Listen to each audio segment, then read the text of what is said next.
Welcome and thank you for attending the Black History Matters series presented by the National Abolition Hall of Fame and Museum. My name is Victoria Basulto and I am a current senior at Colgate University located in Hamilton, New York, as well as an intern for the National Abolition Hall of Fame and Museum. I will be facilitating the series of 28 presentations that will be released throughout the month of February 2021 and that you can view on our YouTube channel or on our website. I will now lead you through some introductory statements. The National Abolition Hall of Fame and Museum is located in Peterborough, New York, in the building that you can see on this screen where the inaugural meeting of the New York State Anti-Slavery Society was held in 1835. NAHOF's mission is as follows.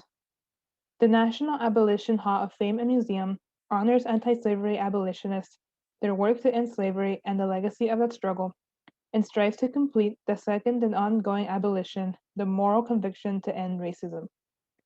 NAHOF has worked in coordination with the Garrett Smith Estate National Historic Landmark, which is also located in Peterborough, New York, to create the Black History Matters series. The following statement is the purpose of the Black History Matters series. NAHOF supports racial justice movements seeking to address racial inequality, given their resonance with NAHOF's mission to address the second and ongoing abolition to end racism. NAHOF believes a significant number of Americans do not understand the current racial justice protests due to their unfamiliarity with 4 centuries of Black American history because this history was either excluded or taught inadequately in schools. NAHOF knows that education is a powerful step towards ending racism, and that understanding the history of the enslavement and dehumanization of Black Americans provides critical context for the ongoing racial justice movements and the persistence of racism in America. Given NAHOF's commitment to strengthening knowledge of history as one route to confront racism, NAHOF will present Black History Matters, a series of crash courses covering some examples of neglected topics in Black American history throughout the month of February 2021. I'd like to now welcome our presenter, Dr. Hartshorn. Dr. Hartshorn is a native of Central New York and received his bachelor's degree from Harper College, now known as Binghamton University, and a PhD in geography from the University of Iowa. He held faculty positions at Western Illinois University and the University of South Florida before moving to Georgia State University, where he retired after 35 years of service. His publications include several books and articles on the fields of urban and economic geography. Dr. Hartshorn returned to Central New York in 2006 to join the family business. He currently serves as the president of Madison County Tourism. Dr. Hartshorn has also been a member of the Cabinet of Freedom for 14 years and served as secretary of the organization for 10 years. I'd like to now invite Dr. Hartshorn to begin his presentation on housing inequality. Today, I'm going to talk about racism and Black housing inequality. The background is that the majority of the Black population in the United States lived in the rural South prior to the Civil War. Thereafter, Jim Crow laws and the poor agricultural conditions in the South encouraged outmigration. Flows occurred to northern industrial cities where there were expanding jobs. In the diagram in the background here, you can see how the flows went from the southeast to the northeast, from the mid-south to the Detroit and Chicago areas of the Midwest, and also from the flows from the farther west in Louisiana and so on to the West Coast. From 1900 to 1920, 60,000 Blacks left the South. By the 1930s, more Blacks were living in some northern cities than in southern cities. In 1940, 11 cities had more than 100,000 Blacks. By 1970, only 6 cities were without a majority Black population. The living space for the Black population. No housing filtered from white to Blacks in the South until after World War II. Blacks lived in a city within a city. They had separate institutions that served them. The schools, churches, and stores were all separate. Space grew outward over time on the same side of the city. The same sectoral growth pattern later occurred in the north.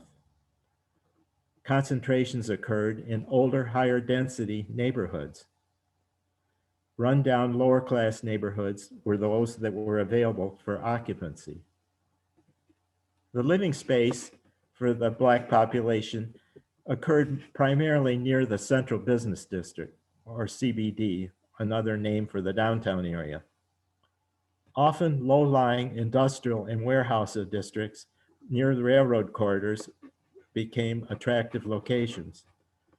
These were the less desirable parts of the city, the so-called other side of the tracks.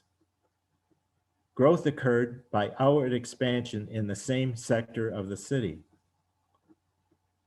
Movement into working class neighborhoods also occurred over time, as the diagram shows. The restricted space is called ghetto space. Economic, physical, and institutional forces maintained this separate system. Ghetto space formed a reverse sector. A broad base occurred near downtown, with tapering outward, creating a reverse pie shape. Over time, expansion occurred into middle-class white areas farther out. Atlanta case study. In 1950, the Black population concentration in Atlanta was located east and west of the downtown area, shown in the diagram here in the upper left. The diagram on the upper right shows that by 1960, there was expansion to the west.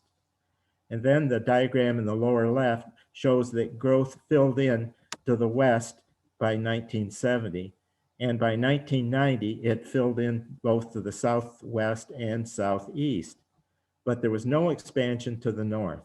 The affluent white side of the city was out of reach to the Black population. Discriminatory practices. Why was segregation so pervasive? Deed restrictions forbade sales and rentals to Blacks. Realtor practices advocated segregation. It was perceived as a business necessity. Minority occupants would lower property values. The National Association of Real Estate Brokers, NAREB, Code of Ethics had a requirement. Realtors should not be instrumental in introducing into a neighborhood members of any race or nationality, or any individual whose presence will clearly be detrimental to property values in the neighborhood. Negative selling practices. White realtors sold properties in white areas. Black realtors sold properties in Black areas. Gentlemen's agreements worked this out. Realtors would operate in agreed upon areas, maintaining the system. Steering and screening meant that renters or buyers would only be shown properties in selective areas. Homes and neighborhoods were misrepresented to persons of color. Many zoning and land use practices maintained the system. Examples would include dead-end streets, railroad tracks, rivers, barriers, blockades, cemeteries. Also, street name changes occurred at designated cross streets in many cases. Peyton Road barricade example in Southwest Atlanta. In the early 1960s, a barricade was created at the Utoy Crid Bridge overpass. It prevented Black movement to the south into the Peyton Forest neighborhood, which was predominantly white at the time. Media attention led to quick removal of the barricade once it became publicly known. Black residential transition followed quite rapidly thereafter. Blockbusting process. Sales to Blacks accelerate after the first white family sells. White flight accelerates as others sell to Blacks. A complete racial transition occurs in a few months. An invasion succession process occurs. Chicago, for example, 1,300 city blocks shifted from white to black occupancy in the 1950s. 1,000 blocks experienced a transition in the 1960s. In the reprint at the right, you can see an example from the Saturday Evening Post from 1962 that illustrates this discrimination process. The title is, "Would You Panic If a Negro Moved Next Door?" And there's a quote, "I'm broad-minded," said one homeowner when Negroes moved into his block. But a short time later, he panicked and sold his house at a loss. In this week's Post, you'll read how speculators decide which blocks are ripe for racial change, how they use vicious tactics to force out whites, and how one speculator brags that he could bust your block in no time at all. Tipping point mechanism. The tipping point is the proportion of minority households that white households will tolerate. 10 to 15% minority share is tolerated by whites in many cases. A self-fulfilling prophecy is at work. Whites sense that neighborhood is about to change racially, and they move. Behavior pattern creates the anticipated change when perceived as inevitable. Shown here are a series of maps showing the white flight in Newark, New Jersey from 1960 to 2010, when the neighborhoods changed from white to black. Mortgage loan practices. Discriminatory mortgage loan practices are also very important to understand black residential space. Shown here is a diagram of Oakland and Berkeley, California, with shading on the map developed by banks to show how sound an area would be to make a loan. The green and blue areas at the top right diagonal show blocks that are most sound. And a transition area where they're medium sound would be the yellow areas, and the red areas on the left side are redlined, referring to the redlining principle where loans would not be financed. This denial of financing is also associated with several other discriminatory practices, like excessive down payments, predatory interest rates, falsifying records. All of these things are called a color tax. And of course, the worst of all is the loan denial itself. Federal Housing Program Guidelines. The National Housing Act of 1934 established the Federal Housing Administration. It was in response to the declining quality of housing in the United States after the Depression. It expanded mortgage lending terms to a longer term, which were limited to 3 to 5 years previously. And it offered greater access to the housing market. The program, however, was limited to whites only. Underwriting appraisal manual restrictions documented this problem.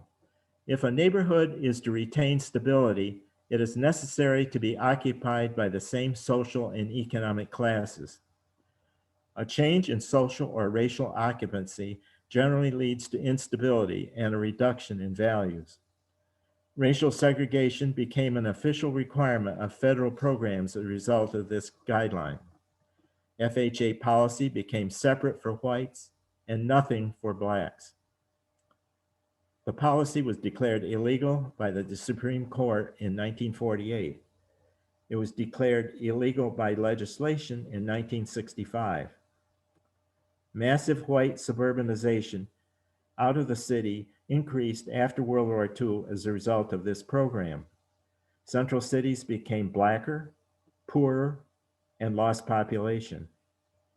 Highway programs also reinforced this process. Urban renewal programs. Central city declines led to federal renewal programs in the 1950s. They were often labeled as urban removal. Removal because poorer minority areas were replaced by commercial and institutional projects, such as hospitals and college campuses. Department of Housing and Urban Development, HUD. In 1965, FHA programs were moved to this new cabinet agency. The Great Society initiatives of the Johnson administration increased rent subsidy programs and expanded mortgage programs as well. Also, community development programs such as the Model Cities Agency targeted improvements in the inner city. Public housing, 1930s. A parallel federal program to the FHA was the Federal Public Housing Program. Techwood Homes in Atlanta became the first housing project in the country in 1936. A 14-block slum clearance program of the former Techwood Flats area was replaced by 600 units of apartments in this project. Income requirements excluded many of the former Techwood Flats residents in the new project, and Techwood remained all white until 1968. There was a transition to 60% Black by the mid-70s, and drugs and gang violence gradually plagued the area by the 1980s. It was demolished in the 1990s prior to the Summer Olympic Games and replaced by athletic housing for the Olympics and student housing for Georgia Tech. Mixed income Centennial Homes projects were also built in this area. Housing authorities were created in all large cities to manage public housing. Large, predominantly minority housing projects followed. Reputations for violence, drugs, and prostitution grew in these projects. Section 8 housing allowance programs became an alternative. They attempted to decentralize minorities and to engage the private sector in providing more housing options. Housing voucher programs also became popular. The Hope 6 initiative in 1993 replaced superblocks of these public housing projects with lower density, mixed income housing. Continuing legacy. Open housing initiatives gained favor after World War II. Executive orders, congressional action, and court decisions mandated change. Civil rights legislation of the 60s also helped.